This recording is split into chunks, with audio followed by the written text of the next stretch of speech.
नमस्कार मित्रों, कैसे हैं आप सब। मित्रों, वीडियो आरंभ करने से पूर्व मैं एक महत्वपूर्ण घोषणा करने की अनुमति चाहूँगा।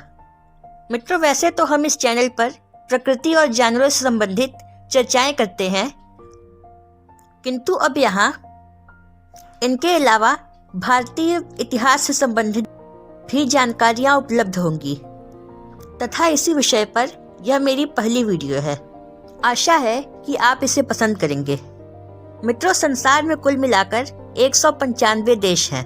विभिन्न देशों की विभिन्न संस्कृतियां एवं इतिहास है।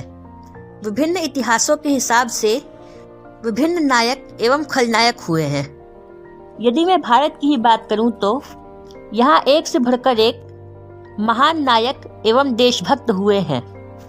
वहीं कई ऐसे भी लोग हुए हैं जिन्हें इतिहासकारों द्वारा महान घोषित किया गया है, लेकिन उनका नायक या खलनायक होना एक विवादित विषय रहा है। ऐसे ही एक थे मुगल बादशाह जलालुद्दीन मोहम्मद अकबर। वैसे आज की इस वीडियो में मैं अकबर के नायक या खलनायक होने की चर्चा नहीं करूंगा, बल्कि अकबर की महानता की तुलना मेवाड़ के राजा महाराणा प्रताप सिंह जी से करूंगा तथा जानेंगे कि इन दोनों में से किन्हें हमें नायक के रूप में स्वीकारना चाहिए। तो बिना समय गवाए आइए आरंभ करते हैं। मुगल बादशाह अकबर का जन्म 15 अक्टूबर 1542 में हुआ। पाकिस्तान के उमरकोट किले में हुआ था। उनकी मां का नाम हमीदा बानो बेगम और पिता का नाम मिर्जा नासिर उद्दीन बेग मोहम्मद खान हुमायूं था। वहीं महाराणा प्रताप सिंह जी का जन्म 9 मई 1540 और चित्तौड़ के कुंभलगढ़ किले में हुआ था। उनकी मां का नाम महारानी जयवंता बाई और पिता का नाम राणा उदय सिंह था। इतिहास गवाह है कि शुरू से ही ये दोनों एक दूसरे के बहुत कट्टर दुश्मन रहे हैं।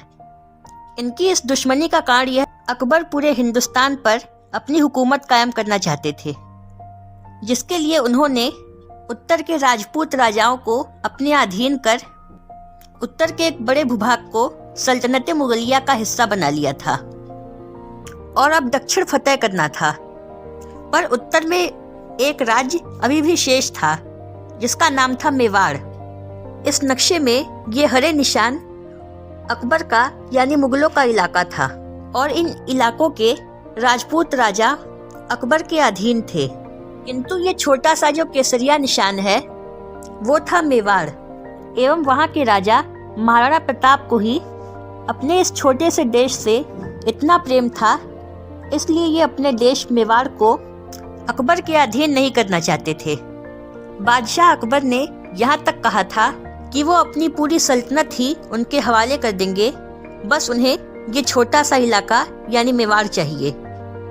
नतीजा ये रहा कि अकबर मेवाड़ पाने के लिए युद्ध पर उतर आए। दोनों पक्षों के बीच सर्वप्रथम हल्दी घाटी का युद्ध लड़ा गया था, जो 18 जून 1576 में हुआ था तथा एक लंबे संघर्ष के बाद महाराणा प्रताप सिंह जी ने जीत लिया। महाराणा प्रताप और अकबर के बीच का ये संघर्ष किसी हिंदू मुस्लिम की लड़ाई नहीं थी, क्योंकि हल्दी घाटी के युद्ध में अकबर की सेना का नेतृत्व राजा मानसिंह कर रहे थे। वहीं महाराणा की सेना का नेतृत्व मोहम्मद हकीम खान द्वारा किया जा रहा था। इस युद्ध में अकबर ने 50,000 सैनिक युद्ध में उतारे थे और महाराणा के पास 2,000 सैनिक ही थे। पर फिर भी अकबर की सेना मेवाड़ियों के आगे टिक नहीं पा रही थी। कहा जाता है कि अकबर कभी जीता नहीं, महाराणा कभी हारे नहीं। वैसे इस वीडियो में मैं उन दोनों के बीच हुए युद्ध की चर्चाएं नहीं करूंगा, बल्कि इन दोनों में सही नायक चुनने में आपकी सहायता करूंगा। यदि बात करें अकबर के शासनकाल की, तो अकबर की गिनती हिंदुस्तान के सबसे खूंखार खलनायकों में की जाती है।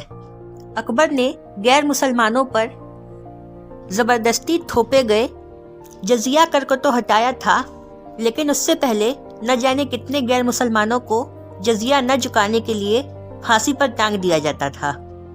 उनके राज्य में मुसलमान ही नहीं बल्कि जैन, बौद्ध, सिख और हिंदू धर्म की स्त्रियां भी बुर्का पहनती थीं। इसका कारण ये था कि वे अकबर से आतंकित थीं। अकबर अपनी राजधानी दिल्ली में मीना बाजार लगवाते थे। वहाँ की स्त्रियों को शाही आदेश था कि वे अपनी अपनी दुकानें लगाएं तथा वहाँ खरीदारी के लिए भी आती रहें, जिनमें अकबर अपने पसंद की किसी भी स्त्री को चुनकर उन्हें सैनिकों द्वारा पकड़वा देते थे तथा जबरदस्ती अपने हरम में भिजवा देते थे। हरम यानी बादशाहों की पत्नियों के रहने के लिए एक अलग स्थान, और अकबर के हरम में 5000 स्त्रियां थीं। एक बार अकबर का एक नौकर त्रुटिपूर्वक उसके बिस्तर के पास सो गया। नतीजन अकबर ने उसे महल की छत से नीचे फेंकवा दिया।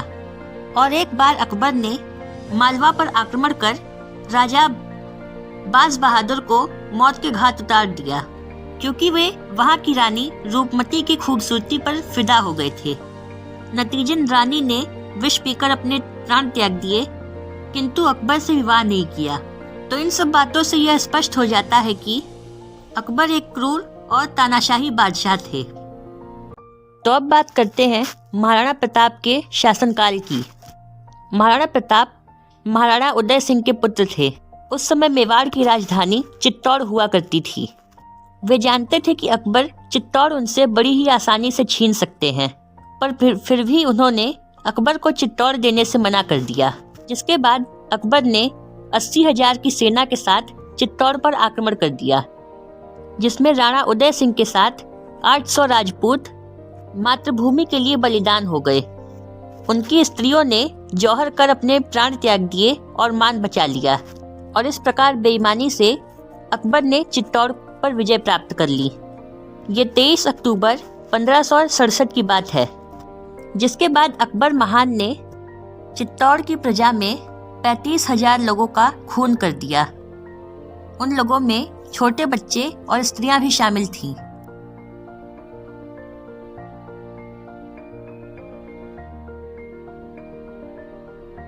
कि छोटे युवराज यानी महाराणा प्रताप को उदयपुर भेज दिया गया, और तब से मेवाड़ की राजधानी उदयपुर हो गई। महाराणा प्रताप एक कुशल शासक से अधिक एक कुशल योद्धा के रूप में जाने जाते हैं, जिन्होंने अपना पूरा जीवन मातृभूमि को समर्पित कर दिया। हल्दी घाटी के युद्ध में इन्होंने सेना नायक बहलोल खान को 2 टुकड़ों में घोड़े सहित चीर दिया था, तथा घोड़े चेतक को हाथी के ऊपर कुदाकर भाला फेंका, जिस दौरान हाथी पर सवार राजा मानसिंह भाले के प्रहार से तो बच गए, पर हाथी से नीचे जा गिरे। गिरने के बाद दोबारा लड़ने का साहस नहीं जुटा पाए और भाग गए। महाराणा प्रताप के पास 80 किलो का भाला, 50 किलो की तलवार, 90 किलो का कवच और शरीर का वजन 119 किलो था, जिस बात से आप उनकी शक्ति का अनुमान लगा सकते हैं। तो मित्रों, आज के वीडियो में बस इतना ही। आशा है कि आपको ये जानकारी पसंद आई होगी, तथा अब तय आपको करना है कि मासूम प्रजा पर अपनी क्रूरता दिखाने वाले जलालुद्दीन अकबर ज्यादा महान थे, या मातृभूमि की रक्षा के लिए स्वयं का समर्पित करने वाले महाराणा प्रताप। वीडियो पसंद आया हो तो लाइक, शेयर और सब्सक्राइब अवश्य करें। धन्यवाद, नमस्कार।